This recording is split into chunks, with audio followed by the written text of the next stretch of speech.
Break के बाद आप सभी का एक बार फिर स्वागत। आप देख रहे हैं न्यूज पंच और न्यूज पंच में बात कर लेते हैं इंडिगो एयरलाइंस की, जो हवा में नहीं बल्कि यहां नीचे नजर आ रही है। इससे आपको अंदाजा हो गया होगा कि हालात ऐसे ही हैं कि आखिर क्या वजह इसके पीछे रही। लेकिन गड़बड़ी करने वालों पर अब सख्त कार्रवाई जो है वो लगातार की जाएगी। सरकार ने तरीके का अल्टीमेटम जो है वो यहां इंडिगो को जरूर दे दिया है। क्या कुछ उसमें कहा गया है और किस तरीके की जो बात है वो इसमें निकल कर आ रही है, क्योंकि जो लोग हैं परेशान हो रहे हैं। करीब 60% से ज्यादा हिस्सा इंडिगो के पास है। जब हम हवाई यात्रा की बात करते हैं, 2000 से ज्यादा उड़ानें जो हैं वो लगातार संचालित की जाती हैं। आप अंदाजा लगा सकते हैं अगर एकदम से वो रुक जाएं तो लोगों की जो मुसीबत है बढ़ती नजर आती है। लोगों का गुस्सा जो है वो जरूर सातवें आसमान पर नजर आता है। लेकिन इंडिगो एयरलाइन जो कि ना सिर्फ रिंग भी नहीं रही बल्कि नीचे रुक चुकी है पूरी तरीके से। अब सीईओ जो हैं उन्होंने, हमने देखा था किस तरह का बयान दिया था, माफी मांगी थी इस एयरलाइन ने। लेकिन उसके बावजूद आखिर वजह क्या रही, किस तरह की जो कमियां हैं वो की गई, जो गड़बड़ियां हैं वो रही और पहले भी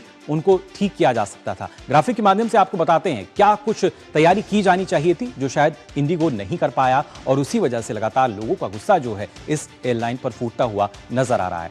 आपको बता दें खासतौर से जब बात की जा रही है कि कैसे यहाँ पर सरकार ने जो अल्टीमेटम यहाँ एक दिया है, क्योंकि सरकार का सीधे तौर पर यही कहना है कि एक उच्च स्तरीय जांच इसमें की जानी चाहिए इस पूरे मामले में, और खासतौर से इंडिगो में बड़ी गड़बड़ी की जो जांच है वो की जाएगी, ये कहा गया है। खासतौर से नागर विमान मंत्रालय की तरफ से जो जानकारी है कल हमने देखा था, क्योंकि लोग जिस तरीके से परेशान हो रहे थे 2-3 दिन से, और इससे पहले भी हमने देखा था। अब उचित कार्रवाई के लिए जवाबदेही जो है वो तय की जाएगी। जवाब जो है वो देना पड़ेगा। जो लोग हैं परेशान हुए हैं और भविष्य में इस तरह से जो असुविधा है वो लोगों को ना हो। हवाई सेवा, एक हवाई सुविधा लोगों को दी जाती है, लेकिन वहीं पर अगर मुश्किल होगी तो उस तरह जांच कराने का जो फैसला है वो सरकार ने यहाँ पर लिया है। साथ ही जो जवाबदेही है वो भी सुनिश्चित की जाएगी कि आखिर ऐसा हुआ क्यों, और भविष्य में इस तरह की जो कोई भी गड़बड़ी है वो ना हो। इस बात का ख्याल रखना होगा इंडिगो को, क्योंकि जिस तरीके से लोग लगातार परेशान हो रहे थे और इस परेशानी में भी हमने देखा जो दूसरी एयरलाइन थी वहाँ भी किस तरह के हालात बने।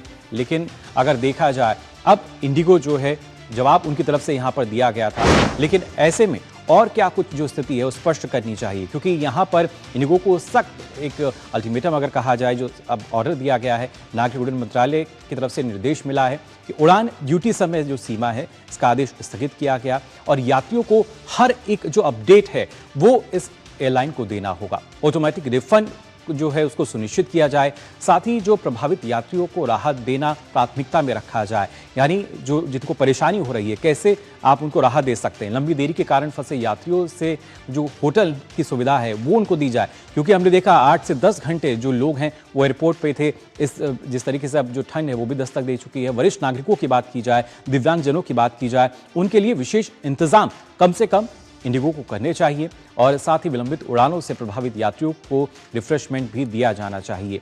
और इसके साथ साथ अगर बात की जाए तो नागर विमान मंत्रालय की तरफ से हेल्पलाइन नंबर जो हैं वो भी जारी कर दिए गए हैं, यानी किसी को अगर किसी तरह की असुविधा होती है तो वो इन हेल्पलाइन नंबर पर कॉल कर सकता है। ये नंबर हैं 011-246-1043, साथ ही 011-246-93963, और इसके अलावा 096503-91859 पर जो लोग हैं वो कॉल कर सकते हैं। तो ये एक बड़ा कदम हम कह सकते हैं, सराहनीय कदम जो कि सरकार की तरफ से उठाया गया है, जिसके चलते अगर देखा जाए क्योंकि ये अपने आप में काफ़ी महत्वपूर्ण है कि किस तरीके से जो लोग हैं उनको सुविधा मिल सके। और खासतौर से एविएशन इंडस्ट्री पर अगर देखा जाए तो कहीं ना कहीं एक लगाम कसना बेहद ज़रूरी हो जाता है। इंडिगो संकट के बीच यात्रियों से आपको बता दें मनमाना किराया जो है वो वसूला गया।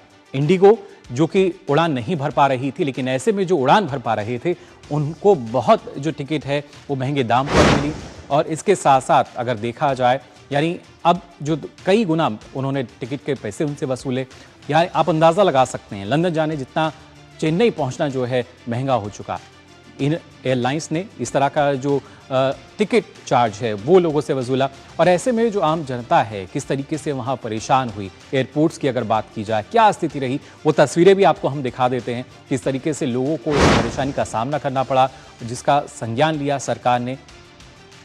इंडिगो की मनमानी जो है वो नजर आई, लंबी कतारें आप देख सकते हैं, और ये सिर्फ इसी वजह से कि जो नियम समय से लागू होना चाहिए था वो समय से लागू नहीं हुआ, और इसका खामियाजा आम जनता को, आम यात्रियों को यहाँ भुगतना पड़ा, जिनको एक जगह से दूसरे गंतव्य पर पहुंचना था। अलग अलग परिस्थितियां उनके सामने थीं, लेकिन लगातार एयरपोर्ट के बाहर इस तरह की जो तस्वीरें हैं वो नजर आती रहीं।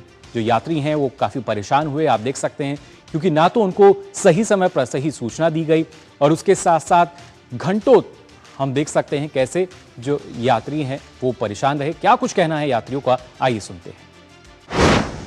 मैनेजमेंट बोल रहा है कि आप रिफंड ले लो, लेकिन फ्लाइट रीशेड्यूल भी नहीं होगी और दूसरा कोई पॉसिबल वे है ही नहीं। मतलब अब सारे हाथ खड़े कर दिए। अब हमारा मतलब पैसा लेके क्या करेंगे जब अपॉर्चुनिटी मिस हो रही है। मेरी फ़्लाइट थी from Rajahmundry to Indore via Hyderabad. मेरा लगेज 2 डेज से मैं आ गया, पर मेरा लगेज 2 डेज से नहीं आया। कोई इन्फॉर्मेशन नहीं मिल रही है। एक नंबर दिया था कॉल करने को, पर वो नंबर कोई रिसीव नहीं कर रहा है। It is very ridiculous. They are asking us to stay for 2 days. Where shall we stay? Who is going to pay the expenses of the hotels and all? They are not paying any expenses. Simply they are saying you need to stay for another 2 days. Once the flights are starting, then you can move from here. By anyhow mean I came from other airline and then my luggage is still lost and I'm here standing for my luggage from past 2 days. तो सुना आपने, यात्री कितने परेशान है। या तो वो गंतव्य स्थान पर नहीं पहुंच पाए, अगर पहुंच भी गए तो जो उनका सामान था, जो लगेज था, उनको मिल ही नहीं रहा है और ऐसे में यात्री काफी परेशान हो रहे हैं। आज के दिन की अगर बात की जाए, आज भी सुबह से इस तरह की जो शिकायतें थी वो लगातार मिल रही थी। फिलहाल किस तरह की स्थिति बनी हुई है ये जान लेते हैं। रुक करेंगे हमारे संवाददाता मोहित का, जो हमारे साथ जुड़ चुके हैं। मोहित, जानना चाहेंगे आपसे, इंडिगो एयरलाइंस की अगर बात की जाए, 60% से ज्यादा इसकी हिस्सेदारी, उसके बावजूद इस तरह से अगर सुविधाएं दी जाएंगी तो शायद हवाई सुविधा से तो लोगों का विश्वास ही उठ जाएगा। देखिए मुकुल, बहुत सही कह रहे हैं आप और बहुत वाजिब चीज़ भी है कि जिस एयरलाइंस की, हिंदुस्तान की एयरलाइंस सेक्टर में 60% से ज़्यादा हिस्सेदारी हो, 2300 से ज़्यादा जिसकी नेशनल और इंटरनेशनल उड़ानें जो एयरलाइंस अपनी करती हो, उसके अलावा 41,000 से ज़्यादा जिसके पास अस्थायी कर्मचारी हो और जिसके पास 5456 ट्रेंड पायलट हो, तो आप समझिए कि वो एयरलाइंस अगर इस तरीके का बर्ताव और सलूक करती है तो फिर कहीं ना कहीं सवाल उठते हैं। सवाल ये है कि आखिरकार क्यों इंडिगो ने, जब FDTL के नए नियम 1 जुलाई से लागू हो गए थे, तो अब तक वो लेट लतीफी क्यों करती रही? क्यों उसने अपने स्टाफ की कमी को पूरा क्यों नहीं किया? क्यों जो जब फ्लाइट रद्द होती है या फिर डाइवर्ट होती है या फिर यात्रियों को मुसीबत होती है, परेशानी होती है, तो ऐसे समय पे सहूलियत क्यों नहीं दी गई? और यही सारे सवाल हैं जिसका जवाब लोग पूछ रहे हैं। मंत्रालय ने तो साफ साफ कह दिया है कि हम इसकी एक उच्च स्तरीय जांच करेंगे और जांच रिपोर्ट आने के बाद आप समझिए कि कार्रवाई होना भी इस पर तय है। FDTL के जो नए नियम हैं 1 जुलाई से लागू हुए थे, इसकी शुरुआत होती है मुकुल, आप समझिए जनवरी 2024 से, जब पायलट एसोसिएशन के लोग दिल्ली हाई कोर्ट पहुंचते हैं, वहां पर ये कहते हैं कि साहब हमें पर्याप्त रेस्ट नहीं दिया जा रहा है। उसके बाद कहीं ना कहीं ये नए नियम शुरू होते हैं और 1 नवंबर से कई सारी तब्दीलियां भी हुई, यानी कि आपके पास 9 महीने से ज्यादा पर्याप्त समय था, लेकिन आपने काम नहीं किया। उसके बाद क्या हुआ, आप समझिए कि आप पिछले 3-4 दिनों के अंदर आपकी 3000 से ज्यादा उड़ानें रद्द हो चुकी हैं। मुंबई की बात हो, गोवा की बात हो, महाराष्ट्र की बात हो, चंडीगढ़ की बात हो, दिल्ली की बात हो, लखनऊ की बात हो, लद्दाख की बात हो, आप जहां कहीं भी इंडिगो की तरफ जाते हैं, इंडिगो का रुख करते हैं, वहां से आपको एक मैसेज आता है कि आपकी फ्लाइट डिले है। अब तो आप समझिए कि घर से निकलने से पहले भी सोचना पड़ रहा है कि इंडिगो की फ्लाइट कितनी डिले हो सकती है। इसके लिए कंट्रोल रूम स्थापित हुए हैं, उसके लिए नंबर जारी किए गए हैं, लेकिन लोगों को कहीं ना कहीं दिक्कत ना हो, इस पर केंद्र सरकार की नजर है। नागरिक उड्डयन मंत्रालय पूरी तरीके से इस पर नजर बनाकर रखा हुआ है और इतना जरूर है कि एयरलाइंस को भी सरकार ने सहूलियत दी है। 10 फरवरी तक नए नियमों पर राहत दी गई है, यानी कि इंडिगो के पास अब भी समय है कि आप अपने स्टाफ की, क्रू मेंबर्स की टेक्निकल खामियों की दिक्कतों को पूरा कर लीजिए। लेकिन अभी 15 तारीख तक ये मान के समझा जा रहा है, चला जा रहा है कि इंडिगो में ये क्राइसिस चलती आएगी। इसके लिए आप इसके अलावा देखिए और केंद्र सरकार की तरफ से क्या उपाय किए गए हैं, क्या कदम उठाए गए, वो भी मैं आपको बता देता हूं। आप समझिए कि 37 ट्रेनों में 116 कोचेस लगाए गए हैं। लोगों की सहूलियत के लिए यह बड़ा कदम उठाया गया है। और एक खबर यह भी मिल रही है कि 5 तारीख से लगाकर 15 तारीख तक के जितने भी टिकट बुकिंग के पैसे हैं, यानी कि वो यात्रियों को वापस किए जाएंगे। और आप समझिए कि इंडिगो ने कोई ऐसा नहीं कि अपनी मर्जी से किया है, क्योंकि नियम ये कहता है। और जब कहीं ना कहीं थोड़ी सी ढील भी दी गई है, लेकिन बावजूद उसके अभी तक वही जो पूरी प्रणाली है सही से काम नहीं कर पा रही है। ऐसे में देखना होगा कि लोगों की जो मुश्किलें हैं, जो लगातार उनकी परेशानी बढ़ रही है, वो कब तक खत्म होती है। और हवाई सफ़र जो है वो अंग्रेजी का सफ़र जिस तरीके से बन चुका है, आखिर लोग भी उम्मीद यही कर रहे हैं कि जल्द ही ये जो सफ़र है, जो सेवा है, वो कब उसकी सुविधा उनको मिल पाएगी। तो फिलहाल के लिए आज न्यूज़ पंच में बस इतना ही। पूरी टीम को दीजिए अनुमति। नमस्कार।